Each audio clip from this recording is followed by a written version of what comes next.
যারা অবৈধ দখলদারি তাদেরকে অবশ্যই উঠতে হবে, সে যত বড় শক্তিশালী হোক পাত্তা পাবেন।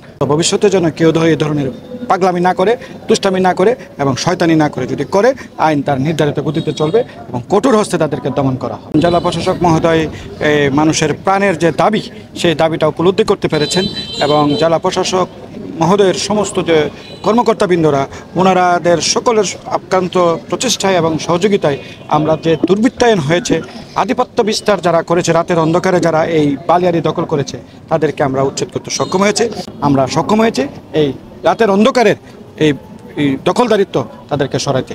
এবং আপনাদের মাধ্যমে সবাইকে জানিয়ে দিতে চাই যে এই বালিয়াড়িতে কোনো অবস্থাতে সমুদ্র বীজ দখল করে কোনো দোকান বা ব্যবসা, কোনো সিন্ডিকেট করার সুযোগ নাই। কারণ জেলা প্রশাসক মহোদয় এবং জেলা প্রশাসক মহোদয় এখান থেকে কাউকে এই ধরনের কোনো কার্ডের কোনো অনুমতি দেওয়া হয় নাই এবং এই ধরনের অনুমতি দেওয়া হবেও না।